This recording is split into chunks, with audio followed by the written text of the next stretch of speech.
All right, everybody, welcome back to another episode of Difficult Conversations by Supply the Why. I am Dean. If this is your first time joining us, and tonight we have a very heavy subject, something that is near and dear to my heart as a first responder. We are going to be discussing the uptick in first responder suicides, to include police officers, firefighters, EMS, and of course dispatchers as well. Tonight we have a very special guest. We have the president and CEO of of First Help, Miss Karen Solomon. Karen, how you doing? Hey, good, Dean. How are you? I'm doing fantastic. Thank you for taking the time out to join us. This is a show that I've wanted to do for quite some time. It's near and dear to my heart. And if you could just tell us a little bit about yourself and what brings you here tonight, that would be great.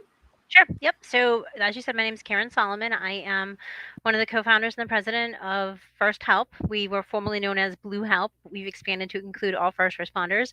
So, we're a nonprofit organization. We raise awareness about law of first responder suicide, and we help the families in the aftermath. We do a lot of resiliency and prevention training, and just really try to move the needle when it comes to changing the culture, so that first responders can get the help they need and their families have the support they need after a suicide, and hopefully enough support before, so that we don't have the suicide. So our goal is to not be here next time because we want to stop suicide. That's a heck of a goal. So, what made you start this, or you and your co-founder? What was the reasoning behind getting this very needed organization started? Yeah, so it's a kind of a weird little story that we certainly didn't set this as a goal. We What happened was, after the incidents in Ferguson, my husband's been a police officer for 26 years now, and the whole Ferguson situation and the negative rhetoric towards law enforcement was very frustrating for myself and my family. So wrote a book called Hearts Beneath the Badge, just to kind of to explain to people how officers are human too, and they do good things, and we really shouldn't dislike them so much. And that led to a second book called The Price They Pay, which I wrote with co-founder Jeff McGill. And that was a collection of stories about officers who suffered on the job, compassion fatigue, emotional injuries, physical injuries, and really the lack of support that they got after their injuries. And we also wrote about people who died by suicide. So that kind of led to us saying, why isn't anybody paying attention to suicide? So we started this page. We said, we're going to make an Officer Down Memorial page for suicide. We're going to honor these officers' lives, because there's no reason to shame them in their death after they've served their communities very well. And it's just morphed into this organization where we are doing a lot more than just honoring officers. We're supporting their families, we're preventing suicide. So it was kind of a snowball. Well, I for one am very thankful for you and for even going down this road. I know it couldn't have been easy. What are some of the challenges you faced when you first rolled out this organization? Oh, there was a lot of challenges. So we started this January 1st, 2016. So if you think back 6 years, nobody was talking about suicide. There was no data collected year over year. Nobody wanted to talk about it. People told us we couldn't talk about it. We shouldn't talk about it. We brought families to Police Week in 2019 to honor their loved ones, because they went there when they were alive, and there was no reason not to go when they were gone, even though it was a suicide, and we were told we didn't belong there. So we it was an uphill battle. The stigma associated with this was just tremendous, and nobody wanted to talk about it. Why So were you told that you didn't belong there? because Police Week, there's a perception that Police Week is to honor the fallen, the heroes, and the belief is that if you died by suicide, you are not a hero, you are not heroic, you shouldn't be honored. So, but if you read the Police Week proclamation, and this is something that I've preached since day one, the Police Week proclamation doesn't end at honor those who died in the line of duty. It says, and those who were injured in the line of duty. But that is often left out of Police Week information. The original proclamation clearly states, and those injured. So that to me is physically and emotionally injured. But if you go to Police Week, you will see that it is primarily about the dead or the living, and there's no in between. So that was where we kind of first put a stake in the ground, and we had a Hmm. huge display at the memorial of all faces of people who died by suicide, and it was tough. It was tough, but the families were unbelievably grateful. It was amazing. But we, like I said, it was really an uphill battle because people weren't ready to change their minds about it yet. Nobody was ready to talk about it. And now you see there's been a tremendous change. Very much so. And to your point, overnight almost too. In the world of policing, you know what I mean? Like a 5 year span is essentially overnight. If you talk about the history of policing going back to say like like Sir Robert Peel and Hmm. back in those days, whereas leaders of organizations are embracing mental health um, treatment and mental health days and making sure that people have outlets to discuss critical incidents, making sure that they have this critical incident teams that you can bring in to debrief your staff when you have some of those unthinkable type calls. So yeah, you're 100% right. Yeah, and I think part of it too is, it has to be more than a debrief. And this was one of the things is also, and we all were concerned about in the beginning. So you have this debriefing, but that's pretty meaningless 3 months down the road. You have to have Mhm. stress management, and that means more than just the debrief a week later. You need to take a look 3 months later, 6 months later. How is everybody doing? How are they affected? Because quite often the effects of an incident don't show up immediately, or they stuff it down and try to hide it. So that was a big deal too, because that's expanded over the years as well. Because it was just this, hey, let's have a debrief, let's check in, and now it's a lot more than that. There's a lot more, peer support. There's more long-term care. Yeah. There's all that stuff that's going on now, and I think that over the last 6 years, it's really um, it's to me, having been involved in this, I am amazed at the change in the culture that we've had. Still not enough, but more than I ever expected. It's great. Well, that's it's unbelievable. So I'm going to hit the chat really quick. So first of all, Mike wants to welcome you to the show, and Heidi wants to ask, what programs and tools are you offering to prevent first responder suicide? Sure. So we have what's called the responder readiness courses, and this is funded in partnership with FirstNet, AT&T, and it is responder readiness, family readiness, and supervisor readiness. There are three separate classes that talk about resilience and how we can be prepared as families, how first responders can be prepared, how to start the conversation. So we have that training. We have mission ready retreats that first responders can go to, also funded by FirstNet, AT&T. It's completely 100% free, all expenses paid, to take first responders away for a week, kind of get them talking, learning some tools, coping tools. We have a lot of that. We also refer people out to a lot of different resources. There are so many amazing organizations and people out there teaching and training and doing suicide prevention. So we have that. Uh, you know, that's not ours, but we refer you out. So if you can't make it to one of our trainings, if you can't make it to our retreat, we certainly can tell you somebody in your area that can help you out. So there's a lot of stuff out there. And we, like I said, we're not the catch all, but we can certainly help people find what they need. But what we personally do is we do a lot of resiliency training. All right. Well, let me ask you this just to clarify. So the retreats that you send people on, is that for people that have experienced traumatic incidents, or is that for anybody even before they get to that tipping point, so to speak? Any first responder, any Any first. first responder. Yep. So because you want to get there before you get to the tipping point, because if if it's before the event, when the event happens, then you have the tools to cope with it, and then you are able to move on from that incident much more quickly had you not had those tools. So we would prefer you get there before an incident. Obviously, if you've had an incident and you are having issues, you should get help, and whether it's this retreat or not, we can work on that with you to figure that out. But it's for any first responder in any stage of their career. All right. Well, that's it. Thank you for clearing that up. Folks, if you're just tuning in, I'm here with Karen Solomon, and we are discussing first responder suicide. And that includes, again, police, firefighters, EMS, and of course, our lifelines, which are our dispatchers. So if you are on Facebook, please jump in the chat, YouTube, LinkedIn, please jump in the chat, ask your questions while we have Karen here. So our next question that we have is, Karen, what's your feeling on being open about police suicides with each respective department, particularly those that have lost an officer to suicide? Should departments be upfront from the beginning or gauge the family dealing with the loss? So that's very easy. That is the department should work with the family. A suicide is a different kind of death. So a line of duty death, it becomes very public immediately, and I do know that there are some line of duty families who didn't want that, and Hmm. unfortunately we believe we believe that we somehow own first responders and they're part of our family, and when one of them dies in the line of duty, we want to give something back to them and honor them, right? So it becomes very public. Suicide is very personal. Many times the families either witness the death or they find their first responder after the death.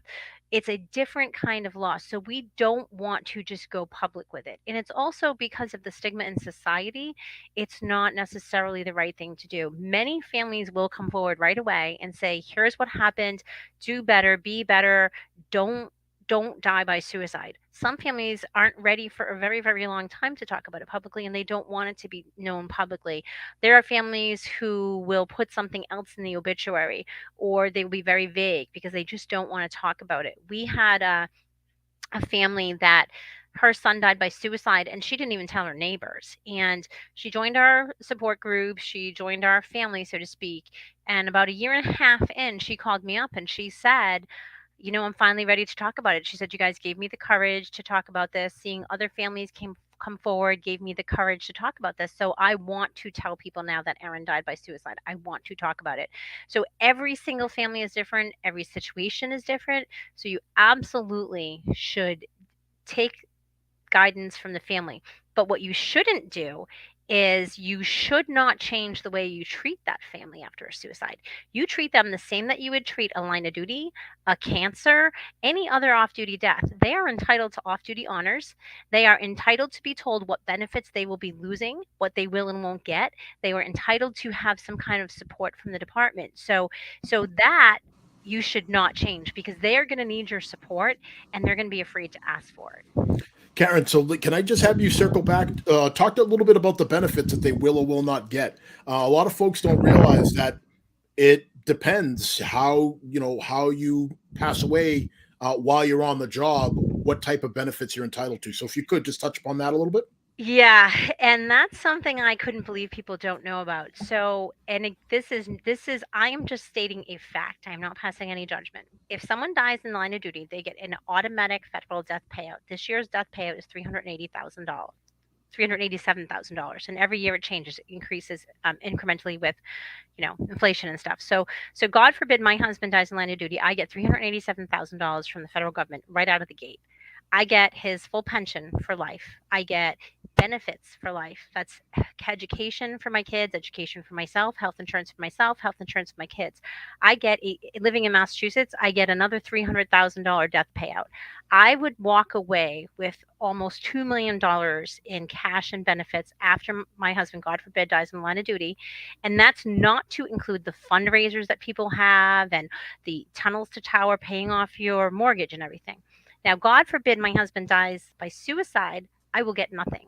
They will shut off his benefits the day he dies, and I will get absolutely nothing. My husband's been on the job for 26 years, so I would still get some of his pension, whatever he would be entitled to at the time of his death. But many families, they're either not on the job long enough, so they don't get anything. But if their husband was on the job for a year and died in the line of duty, they would get everything.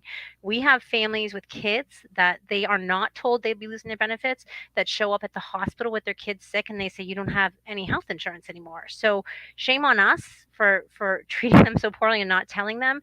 So essentially, there's a huge gap. Now, that's changed over the past 6 years, just like everything else. So in some states, you are now entitled to benefits. You saw Chicago now passed a law. Ohio Police Yeah. and Fire, they have a police union, police and fire union. If you pay into this particular union, you will get, if you have to fight for it, and you have to prove that the suicide was tied to the job, you can get it. So everything that you get for suicide, you actually have to fight for it and prove. Now, line of duty, it's cut and dry. So Right. line of duty, don't get me wrong, line of duty is heart attack, heat stroke, slip and fall. There's 22 different causes of line of duty death, but it's a presumption of the job. So the suicide is not. So we are currently waiting for President Biden to sign the Public Safety Officer Benefit of Act of 2022, and if he passes that, some first responders will now qualify for that one-time federal death payout. But it is just the one-time federal death payout. It is not any insurance or anything. They're still not going to go on the wall in DC. They're still not going to be honored and involved in these other events because it's just a federal. You're still going to have to fight for your city and state. But this is a huge step forward because it's going to open the floodgates now. It's going to say, yes, we finally figured out suicide is absolutely could be caused by this job, and we are going to support those families because they gave their life, their service to this job, and they deserve it. See, it's fun. It's funny you mentioned that. Not funny in the haha sense, just ironic, I guess, that you mentioned that because just like we spoke about earlier, where mental health is now a conversational point in most law enforcement buildings. Yes. Whereas when I first started 18 years ago, even maybe even 10 years ago, it was the type of thing where it was kind of like just don't talk about it. Like you just kind of you go to a bad scene, you maybe something kind of gruesome or something like that, and you just kind of stuff it in, and you're expected to just go and finish your shift. Whereas nowadays, I know that even there's been times where I have maybe addressed somebody during shift, and if we didn't think that they were still ready to be out there, we told them it's okay to not be okay, and you can Yeah. not go back out and handle. You're not letting anybody down if you don't go back out there. Well, that's a good talking point right there. So, um, not going back out there. So, and I use this example all the time. The year my mother died, my stepfather died. It was a really bad year for me, and I like literally broke down one day at work, and I said, I have to go home. I'm having a mental breakdown. I need a couple weeks off. Sure, Karen, go ahead. You have vacation time. You have personal time. Go. Now, imagine being a first responder going, hey, I'm having a breakdown. Everybody in my family just died. I need to go home for a couple weeks. They're gonna look at you like you're nuts. Like you can't just take police and people off the street. And it's not that easy for you. It's easy Mhm. for people in the private sector, but what's also not easy for you is you still have to go to the next call. So we had some officers, you witness somebody in your department get shot and killed, and you still got to finish your shift. That's insane. How do you do that? You know what I'm saying? So there's so many differences between the way first responders have to function and the way we as non-first responders function.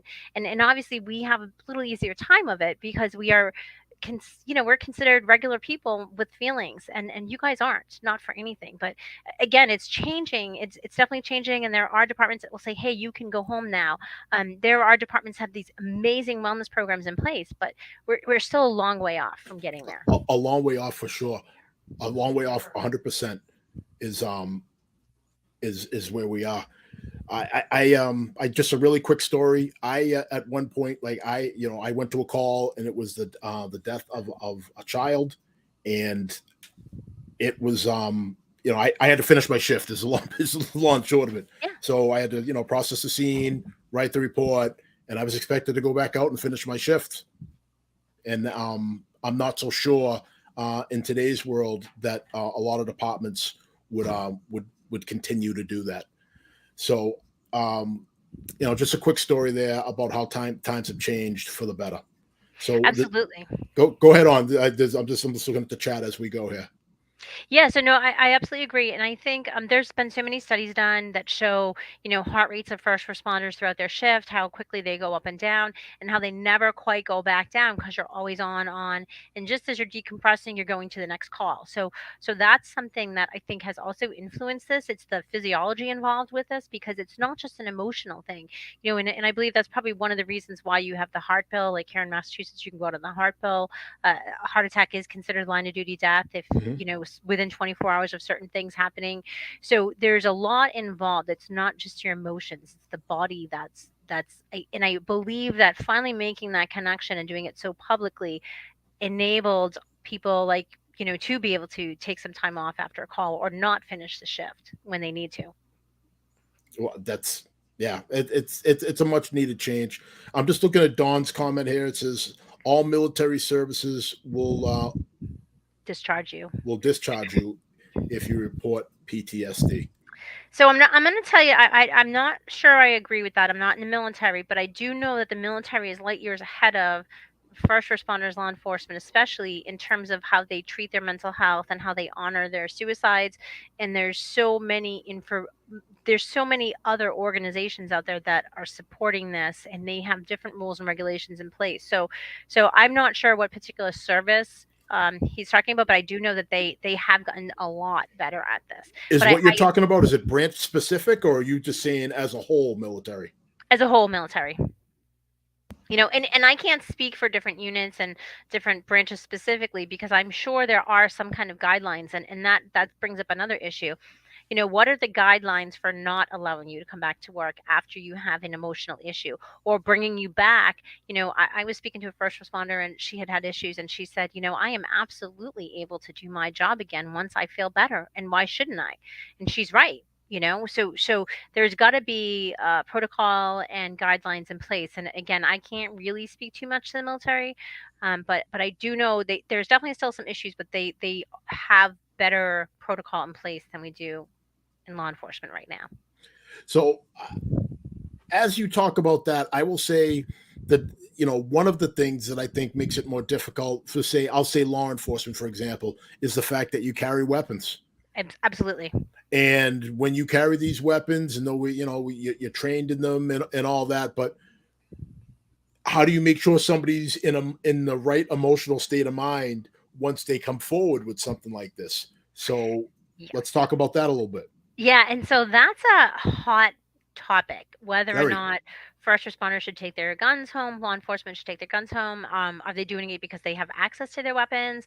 I've heard stories of people who would freeze their husband's weapons in a bucket, because by the time you chipped away to get it, you're thinking how ridiculous this is, and you're not going to take your life. I mean, people come up with these weird ways to, and I'm not suggesting that anybody hide the guns or touch your husband's guns. Please don't.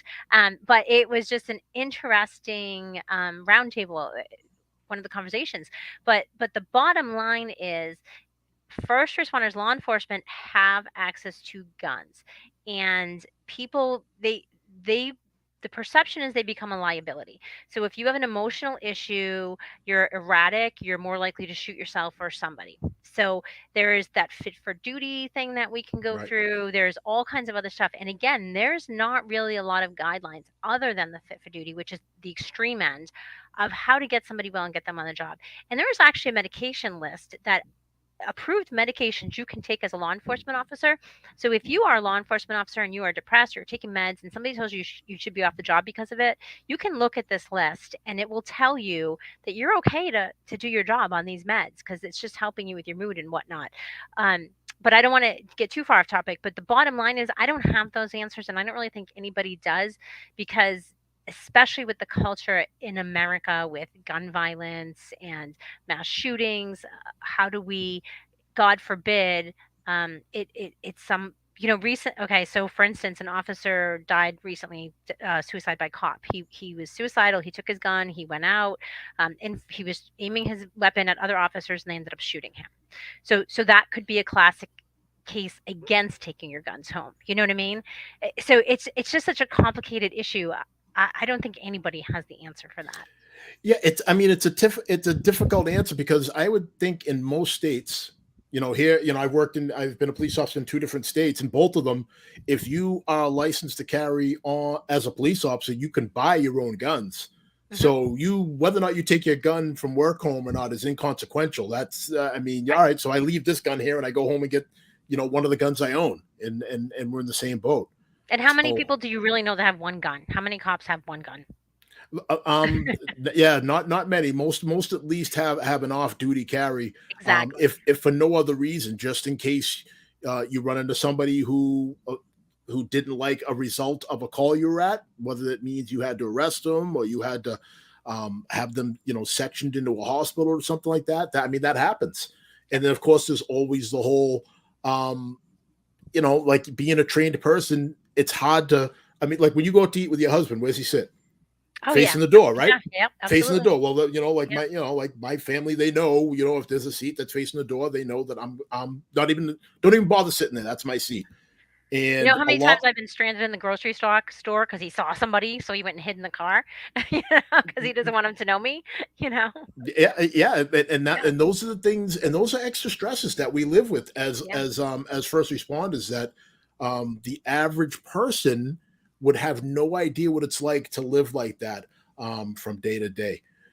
So, Karen, we're down to about 5 minutes. I just want to address the chat one more time. yeah.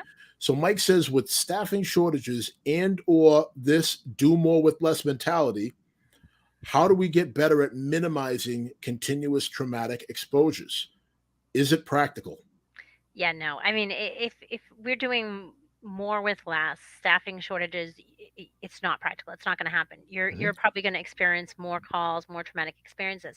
But what you can do that is practical is prepare yourself, and not just prepare yourself for resiliency. Learn resiliency tools, learn breathing skills, learn how to communicate with other people, learn to recognize signs in other people.